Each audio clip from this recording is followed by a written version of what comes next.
Welcome to the fourth episode in a series where I'm trying to make high quality PCBs using a cheap CNC router. Apologies for the delay in releasing this episode. I was not struggling with this process or anything like that. Simply life got in the way with a summer family trip. In the last episode we attempted to mill a PCB, only with moderate success however, and ultimately I decided not to travel further down this path for the moment. For this episode, I'm trying to come up with a different process, still using the cheap 3018 CNC, but primarily using the laser for most steps of the process. So first up, I wanted to see if I could improve the mill and laser alignment accuracy. To test this, I drilled a small hole to compare the alignment. After homing, I moved the laser to a fixed offset relative to the homed position. Using the 0.01 movements, I can move the laser until it causes a very distinctive reflection on the lower board, and I use that as the center point. Burning a laser crossmark over the hole drilled earlier shows the alignment accuracy.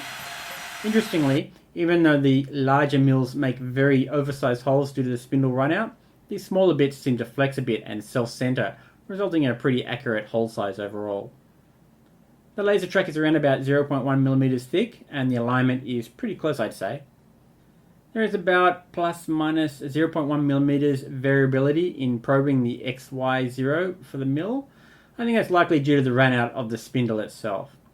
If you look closely, you will also see the line traveling along the X-axis is actually a bit squiggly. At speeds of 1000mm a minute, this was pretty obvious.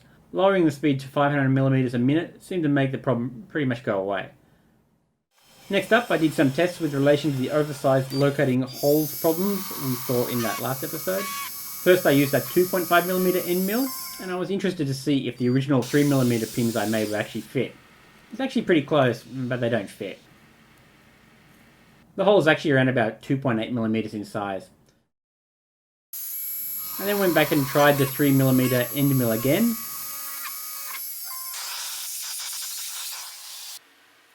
And yep, those 3.6mm pins which I made are still a perfect fit. So I guess that's what we're going to be using. I also did some speed and power level tests to try to figure out the best settings for burning the silkscreen in the non-copper side of the board. Amazingly, however, I managed to miss the best settings in this test lineup.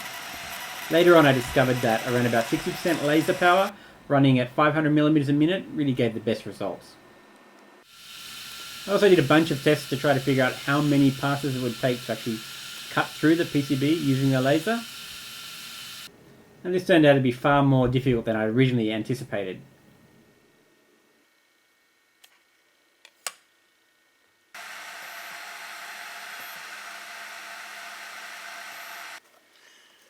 Well, that's surprising. None of them get through, but I guess something must be close anyway.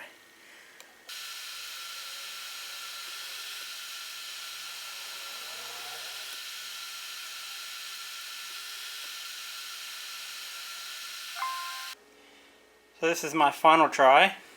It's 34 passes, 500mm a second at 100% power. And this is about equivalent to as if the amount of time if I was using an end mill. So if it's taking longer than an end mill, there's not really much point other than obviously the dust management. But you can see it hasn't gotten through. Well, let's see if we can at least break it by hand. Nah. The test I did just before this one, this is the new test. And even though I've increased the effective amount of power being pumped into it, you can see there's basically no progress, right? Look at that. It's pretty much the same. So yeah, I think you're definitely hitting a dead end. So the better way would be to flip the board, basically. And now for the real tricky bit. Trying to come up with a good etch resist layer that is both easy to apply and that I can selectively burn away with the laser. To lay a very thin layer of UV resin, I'm using this clear Scotch tape instead of the masking tape that I used in the last episode. This sets the layer height. For this test I wanted to try 3D printer resin to see how that might work. I've got plenty of that on hand, so may as well use it for that. I'd actually shaken the bottle a little bit for applying it, as you can see by all those little air bubbles. I spread it around and pushed it into the surface, trying to eradicate all those air bubbles as I go.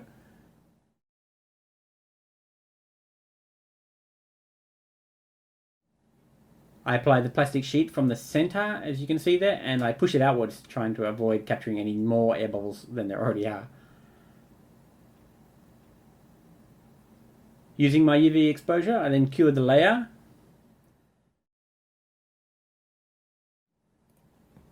And the result looks pretty good actually. But no matter what I do, it seems hard to avoid at least a couple of those little air bubbles getting in there. I set up a test pattern job and attempted my first burn on this surface. And the result is nothing. I guess because it's transparent and it's reflective, that's the result you're going to get. So yeah, that's a big fail.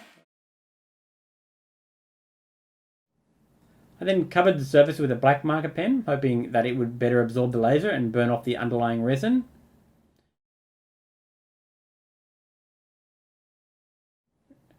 It was obvious straight away that more was actually happening on the second burn attempt. So that's what it looks like. We'll get it under the microscope and we can all have a look. It actually looks a bit gross under the microscope. The black pen layer is not all that smooth as you can see, and the burn lines are really not that crisp either. So it was all a bit gunky. It's like the resin that's melted has turned into some weird stuff. So what I'll do is I will wipe it off with alcohol. I was going to leave that black layer on because I thought it would help with the bubbles. So I just did the wipe, and we'll take a look at it under the microscope. You can already see just looking at this, however, that the higher power ones just look a little bit more pronounced. But I mean, the objective is just to clean off all of the stuff off the pad. So if it's clean, it's okay. Alright, so I've got the PCB loaded up there. And I blackened a bit of the board. Obviously the board is this big, but I'm just going to got it done. Nice little bit of overburn on the outside there. A bit of IPA seems to remove the black pen quickly enough. So I just spent some time looking at this under the microscope before you go ahead and try and etch it. And finally it dawned upon me that actually there seems to be still a thin film of resin left over. So with all that residue, it was not really looking all that good for using UV resin for the resist layer. So I didn't even bother testing it with the etching, which I sort of regret now. It would have been interesting to at least have given it a go. Instead, I went off on a different tangent and simply tried using a big black marker pen as the resist layer. Just using this black pen or it's a paint pen or whatever, to cover the surface of the board. And I'm just burning it off now. So that's what it looks like straight after I finish burning it with the laser. It looks pretty good, I reckon. But you can see that obviously the copper board is not exposed, so I'll go and wash that off. And with any luck, we'll be ready to start etching this time. So it looks like we're pretty much there. Now I applied the pen pretty thick, and I had some trouble getting the pen on, but I think some of it sort of remained. So I don't think it's an issue with the pen. Maybe I can just crank up the laser just a little bit more.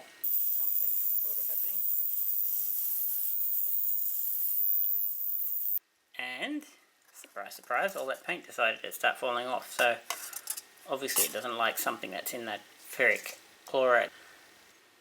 So I cleaned it off in the effort to reuse this for the next experiment, but as I cleaned this board off, I noticed that some of the etch has gone right through. Actually, you can see that's all the way through there. And then for my next victim, I tried using black spray paint. After the first coat, I could still see some pinholes showing the underlying copper board. So I've gone ahead and hit it a second time with a coat of black paint. There were a few little shiny sort of sparkling through, some sort of surface tension issues or something causing the incomplete surface coverage. So that's looking a little bit better after the second coat. So there it is, it's done. And different to that black pen I was using before, this time we're actually seeing burn through straight away. So that's what it looks like after I've washed it with some water, just lightly with the brush as well. There was some residue on there before, and even after washing it I can still see some, but I don't know, maybe I should have gone with 100% laser. So I did that burn again, this time at 100%. The first one, well, it wasn't that clean and I was a little bit concerned, but actually when I tried to do a bit of a wash off with some alcohol, all of the paint melted. I didn't know it dissolved in alcohol, but it does. So it looks pretty good, but as you can see under the microscope, you know, there's still little hairies and things there, and you know, those little things can really mess up your etch. So we seem to be making some progress. It's around about 7 minutes, I think. We've actually broken through somewhere on the edge there. Let's put it up on the light and we can see a couple of little stragglers. Maybe another 2 or 3 minutes. So after a little bit of fiddling around, I managed to finish the etch, and I want to be mega critical of myself. It's not that bad. It's got a few mistakes. Yeah, still on the fence. Do I go back to CNC milling, or do I keep persisting with this? Well, I have to sleep on that. You can see here, I think I've over-baked it. The issue is that still that we're not really getting a full clean on that resist. And you're fighting between trying to get rid of that sort of excess resist and not etching too much. So, it is what it is.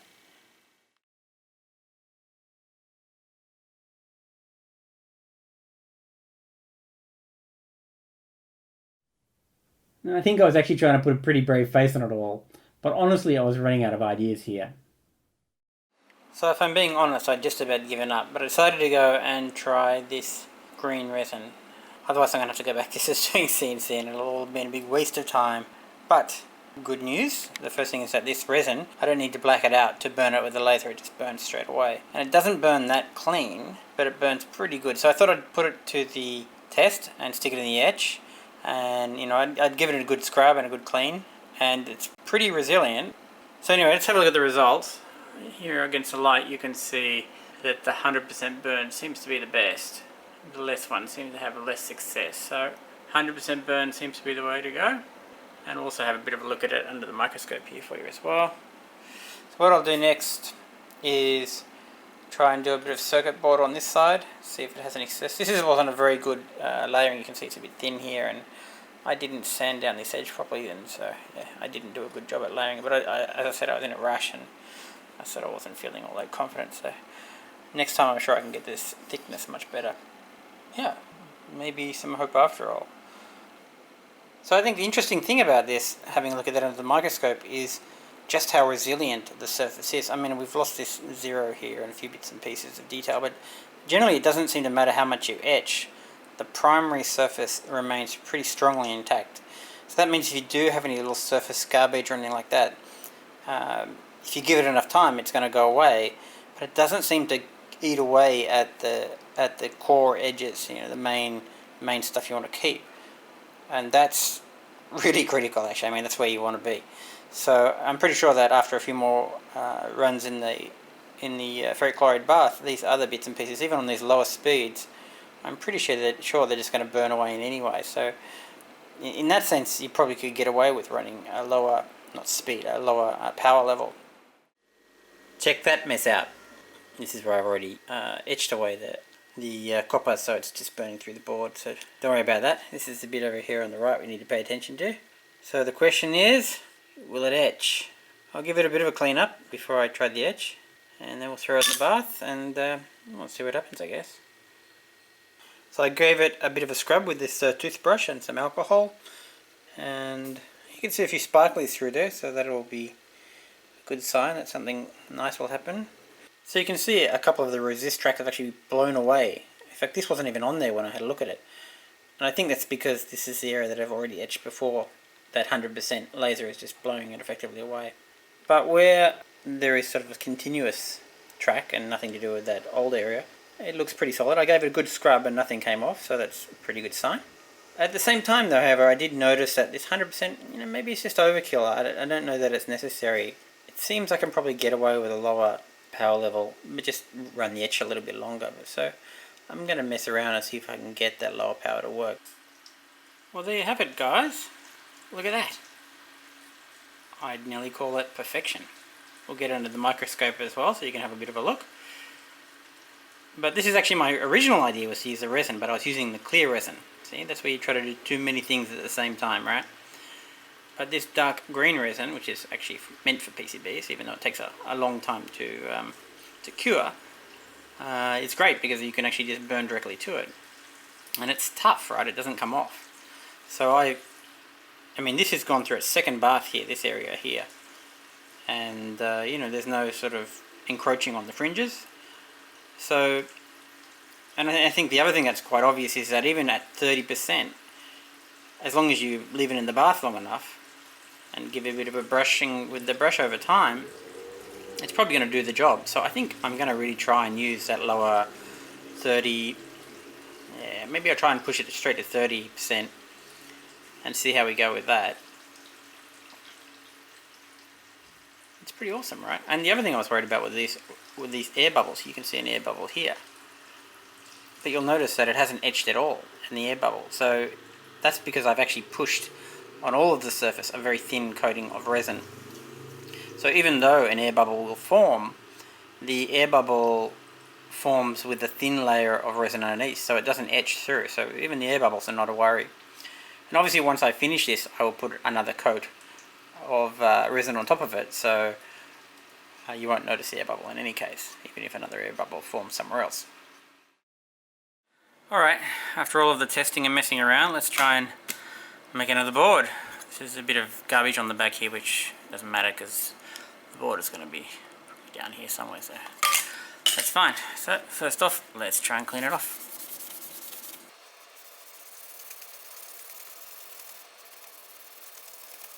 Some IPA. You can actually see how dirty that is, look at that. Let's try this side.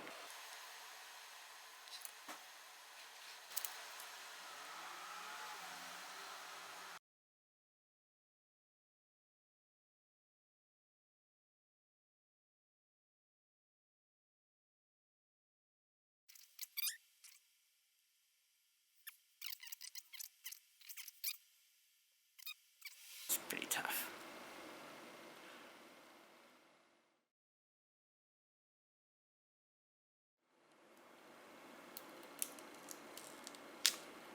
Yeah, it looks pretty good. A few little holes and bits and pieces. I don't think it's going to be a problem. Alright.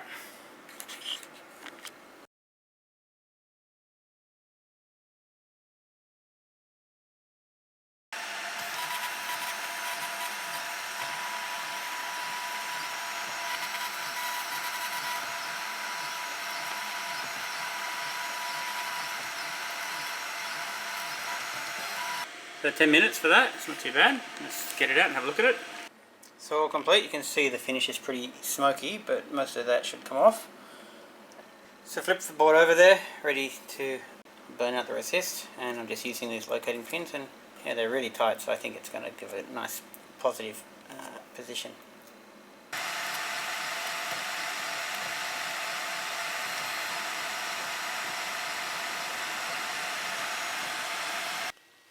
So it looks like the job's done. We can see the result here. Yeah, it doesn't look too bad. I'll clean it up, get it in the etch and see how it turns out. I think it's going to be okay. So I'll just give you a quick look at it pre-etch after I've cleaned it. And as you can see, there's still some garbage on there. I'll have a quick look under the microscope as well. This garbage doesn't seem to stop the etching from taking place, so that's good. And I made a mess of this back, which is a shame because I tried something new. I actually know how to do this correctly, as you can see up here as well, and basically it's just too much power. So anyway, I know how to fix that. It's not a big issue. This is my current etching setup, very high tech. I have a bucket full of etchant, which I've warmed up in the ultrasonic cleaner. I've got about 44 degrees. I'm not going to do any ultrasound. I think that seems to be overkill and make the situation worse. It just needs a bit of agitation, so I'll probably make some agitator at some point. And I just keep some water on standby here so I can rinse.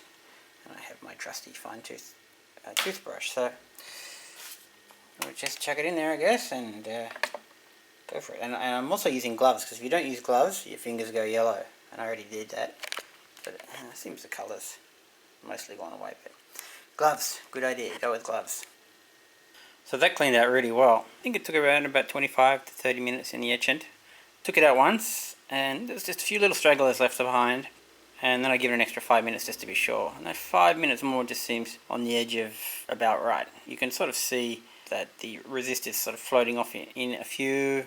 It's hard to find, it's so small, but there are a couple of locations where it looks like the resist is getting a bit marginal. That means it's being undermined, but even these small bits up here, right, it's still intact. But the quality of the finish is superb, really. I couldn't ask for any better. So before trying to clear the pads using the laser, I added one more layer of resin to the board.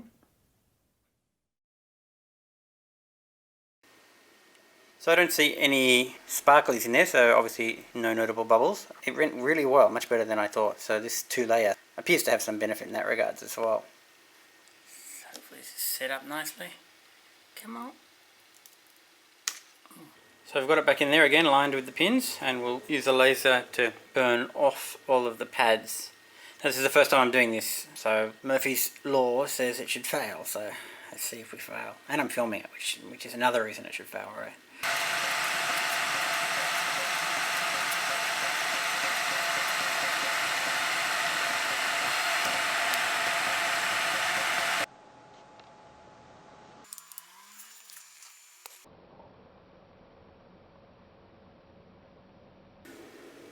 Well, check that out, alright? Some of the pads are cleared really well, but this is way too much heat, right? I'm pumping too much heat into there. Some of the pads actually burned away. I didn't think that was possible on the copper, but clearly it's possible. You can actually see how much heat, because see that on the other side there? It's actually discoloring the underlying epoxy. Accuracy is really good though, and obviously it is burning off, so next round, I guess. Maybe I'll do a bit of experiment with this board before I go ahead and do the next burn. So I've spared you some of the experimentation because it's driving me crazy, but you can see there I managed to get the clearing the pads work really well. That's pretty much straight off with minimal cleaning, which is amazing. And also I was trying to do a burn in, and then I did a fill with a white resin to see what these silkscreen looks like. And obviously I did the other side as well. And the cutting settings for this side, for this resin side and this original PCB side, a little bit different. You can go a little bit harder on this side, but not this hard obviously. I've filled these in as well, but I don't think I need to fill these in. I think maybe I'll just go without filling. I'll have a look next time. The filling is a bit tedious, so if I don't need to do it, I won't do it. But I did manage to succeed in filling this side quite nicely. So yeah, that looks great, right? I like that. So I'm also doing a cut test here. I've cut this side halfway, hopefully, and now I'll flip it over and locate it with the locating pins, and hopefully it'll make it all the way through.